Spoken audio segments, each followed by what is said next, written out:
Welcome everyone to the Entrepreneur Journey Chats. I started these about 4 or 5 months ago at the beginning of our lockdown situation, just to help people in the business world across the whole world, globally, from the US to the UK to Australia, to share tips, insights, golden nuggets, if you will, of people who've built own businesses to a very high level, as well as people who live and work in the corporate world.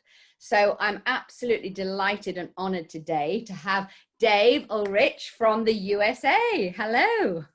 Hi, Susie. Thank you. Good to have you on board with a wealth of experience. So, there's going to be a 15-minute chat to hear Dave's wisdom, some questions I'm going to ask him, and then keep listening to the end because I have a few giveaways that I will let you know how to get that, because I love giving to people. And I think we always have to live a happy, fulfilled life. So welcome, Dave. Let me tell everybody a little bit about you with your bio. So Dave is the Rensis Likert Professor of Business at the Ross School, University of Michigan in the USA, and a partner of the RBL Group, which is a consulting firm focused on helping organizations and leaders deliver value. Dave has published, listen to this everybody, Dave has published over 200 articles and book chapters and over 30 books. I mean, it's incredible, Dave. Dave has spoken to large audience in 19 countries, performed workshops for over half of the Fortune 200, and coached successful business leaders. Dave is a fellow in the National Academy of Human Resources. Dave is known for continually learning, and we've had a good chat off camera with that one, turning complex ideas into simple solutions and creating real value to those he works with in 3 fields. In 2011, he was ranked the #1 most influential international thought leader in the HR field by HR Magazine. In 2014, he was ranked #1 speaker in management and business by speaking.com. And in 2019, there's many more accolades, but these are the poignant ones that stood out for me. He was named one of the 100 most influencers in HR in the leadership and development category. He and his colleagues have shaped the HR profession, and he has been called the father of modern HR, which I love, an HR thought leader of the decade. So honored to have you, Dave. I can't tell you. You're very kind, Susie. When you read that, I get tired all over again. Thank you. You should say, bring it on. You've got to be recognized for Don't bring it on. Don't bring it on. Thank you. No, because, you have so much wisdom to share, and I'm very privileged that you came into my podcast. And even though it's a short and sweet one, you will share as much as you can. And the first thing I want to ask you, that I always ask my people who I interview, is I believe there is a personal art of leadership, if you will, from people who are successful, people who bring their secrets of success to the table of how they've grown their businesses over the years. So what would be 3 areas that you feel have really helped you build your business, your companies, that have helped you personally on your journey in business? I'm going to hit 2 and show the spirit of simplicity. 1, leadership is not what you do, it's what others get because of what you do. That leadership is not about your authenticity, it's your ability to build authenticity in others. That value is not what you do, it's the value you create in someone else. And I think that mindset of a leader is so critical. When I give my wife a gift, who defines the value of the gift? She does. And so leadership is not about my brand, it's how I help you create your brand. And that mindset is so critical. It's value defined by the receiver. Number 2 is learning. Learn, learn, learn. The world is changing. And if we can't learn and adapt by observing ourselves, by observing others, and adapt and learn and create and envision what's the future. So I would say, number 1, values defined by the receiver. It's not what I do, it's what someone gets from what I do. It's don't build on your strengths, build on your strengths so that you strengthen others. And number 2 is learn. Learn, learn, learn. I'm continually a student of life. I would absolutely emulate both of those. I've never had the first one said the way you said it. I think that was absolutely brilliant. You know, it is all about the receiver and how they perceive the gift, like your wife, or great example, great example. It's very true, because we can give it a value, a meaning, everything, but that's our perception, isn't it? That's our conditioning. When I was first married, I gave my wife tickets to sporting events, and her comment was, enjoy yourself. I mean, the goal is to give a gift that's meaningful to the other person. Yes. And I think that's a challenge for most of us as leaders. Yeah, I love it. I love it. The second thing I want to ask you is, I believe successful people actually think differently, could be due to learning, however they come to it, and they do things differently. So along those sort of distinctions, what would be two values that you have lived your life by that you think are really deep values within you? You know, it's an interesting question. I think we all live through our values. I would pick two that are personal and broad. One is faith, and faith is not a religion. It's having a sense of deep purpose and meaning. My wife and I say that we're seekers. I'm seeing the sun come through. I hope that's okay. That shows we're live. That we're seekers. We seek meaning. We seek purpose. It's not about what you do. It's about the meaning you've got. And so being willing to exhibit that in whatever way it is. And it's not a religion. But it's a sense of meaning. It's a sense of purpose for me and for others. So it's faith and family. And family is a symbol of relationships. That the research has shown that loneliness is a leading cause of death, more than smoking or drinking or depression or some of the other things. And so to form relationships and to think of friends as if they're family. For example, a quick example, I have weird sleeping patterns, and many people have weird patterns. I don't need to go into that, but I'm often awake from 2 to 4. I have split sleep. I've got a group of friends, and I've said to them, you know, let me be available for you. Send me an email at 3 o'clock if you want to talk. Every couple of weeks, I get an email from someone, and Susie, I'll put you inside that friendship circle. And they say, Dave, I just need to chat. And every couple of weeks, we have a chat from 3 to 4 a.m. And by the way, I have those friends. I'll get emotional. I send them a note and say, are you available? And they always are. I just, faith as defined by values in action, and friends as defined by relationships and family. Lovely. Great values to help build things and just have good people. You're absolutely right about the loneliness. I think, you know, people, especially with what we've gone through as well, you know, loneliness has gone to the top of the pile, hasn't it, in how people have had to work from home remotely and readapt. We were talking about it off air here, totally readapt to the situation. The next thing I want to hear a little bit about the company that you built, how you work, what's your modus operation. Talk it through with us in a few minutes. We wrote a book called Results-Based Leadership with Norm Smallwood and Jack Zenger. Norm and I, 22 or 23 years ago, formed a company. Here's the basic metaphor. In our field, in human resources organization, we do a lot of surveys and assessments of leadership, of organization, of talent, of culture. And we often come up with descriptions. Here's your leadership competencies. Here's how you hire people, your best practices. Here's your culture. We don't want to start there. We want to start not being descriptive, but prescriptive. What does your customer in the marketplace want? And we believe in a simple way. The most valuable thing a business or HR leader can give an employee, the most valuable thing is not belief, become, belong, but it's a company that succeeds in the marketplace. Because unless and until you succeed in the marketplace, there is no workplace. And so our lens is very simple. It's not just about employee engagement or culture or leadership.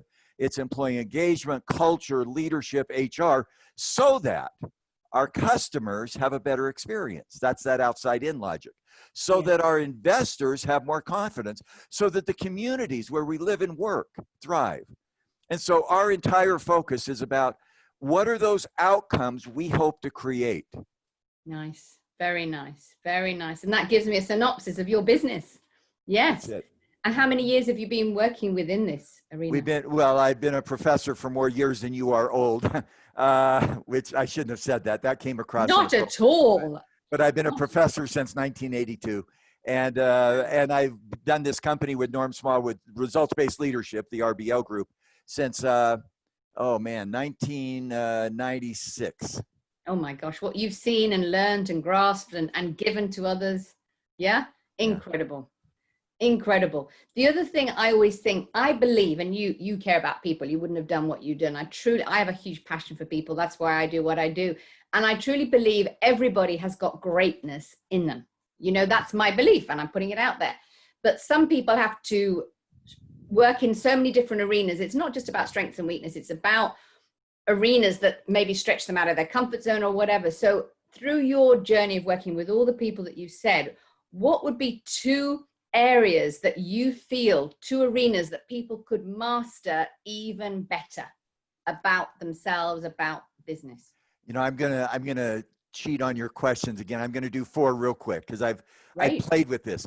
I love 4 questions, and so when I coach business leaders, and I'd love to get more your philosophy, I can distill it to 4 questions. Number 1, what do you want?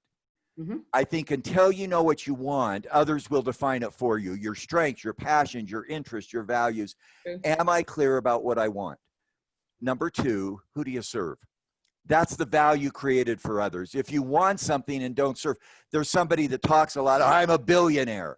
And my question is, that's not very interesting to me. How many millionaires did you create? Did you create 1,000 millionaires? What do I want? Who do you serve? How do you build? Are you building an institution that will outlast you? We love to think about the institutions, and are you institutionalizing it so it's not just an isolated event? And number 4, where am I on my journey? That 4th one, it's going to take me 30 seconds to explain, and I know we're quick here. There's a great religious story that's open to everybody. Adam and Eve are in the Garden of Eden. They make a mistake. They eat the forbidden fruit. God comes to visit them, and he says, Adam, Eve, where are you? Where art thou? For decades, I thought God was saying, are you hiding behind that rock or that bush? And finally, it hit me. That's not what God asked. God can see you behind a rock or behind a bush. And God doesn't ask stupid questions in this theology. Where art thou is where are you on your journey? You made a mistake. You shouldn't have done it. Are you going to repent, the religious term? Are you going to change my world? Are you going to change? And so what do you want? Who do you serve? How do you build? And where are you on your journey? Are you learning? Are you growing? I love that question. Adam, Eve, where art thou is not about place. No. It's about you and your life's journey. Those are my 4 questions. I love those 4 questions. You chunked those beautifully, and people can really relate to them. And they should be asking that on a regular basis, those 4 questions. I think it's fabulous because it keeps them to their North Star. It keeps them in their train track, and they'll know whether they're, you know, on point or not on point. I love it. I love it, Dave. Thank you so much. The last thing I always ask people, because I'm sure you've been the same, we've all read so many books in our wisdom learning journey. We've listened to podcasts. We've been mentored, or we've been admiring people who are, you know, we like how they teach, or their behavior, or their teaching, and all the rest of it. If there's one book or podcast, either recently or in the past, that has influenced you, what would be one book? And knowing you might have 2. What would you recommend that people read, dig into? Well, I'm going to, before I answer, I have to ask you, Susie, and I know this is my podcast and you're so gracious. What's one lesson you would love to share with people? You share lessons through your energy and your passion and your goodness, but what's one lesson you would love to share with people as well? Then I'll answer your question. Okay, the lesson I want to ask, I always share with people, getting them to find their true identity, to be the best version of themselves, because I said to you off air behind this, a lot of people wear masks, and, you know, for whatever reasons, is really become who they genuinely are deep down. So that's the gift that I like to share. Well, then I will unmask myself. The book I find the most helpful over decades is the Bible. Wow. It's sitting on my desk, and I'm not trying to preach. But, you know, it's timeless for Muslims, the Old Testament, for Jews, for Christians. And I think the principles in there, if we live those better, we would have a much better world. So that's, and it's sitting there, and I'm sorry to be more revelatory.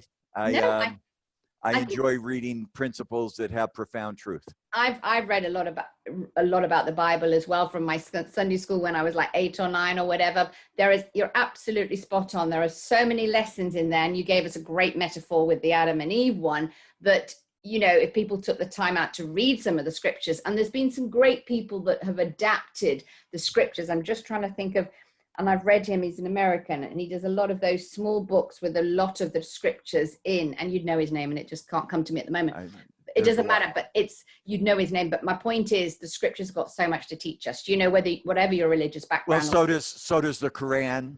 Yes, that's what I mean. Whatever your religious background. I think these timeless messages are very powerful. I know you've studied positive psychology. Yeah. When Seligman, who's an agnostic, he doesn't believe. When he and Chris Peterson put together their 24 character strengths, they turned to the great religions.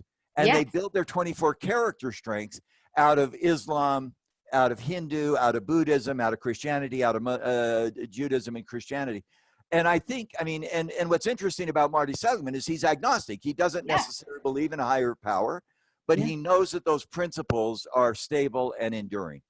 Yeah, and that was a great, you know, nobody's ever said the Bible to me, but you're absolutely bob on. You really are. And, you know, I don't know why nobody's ever said it to me before, but you had that honor.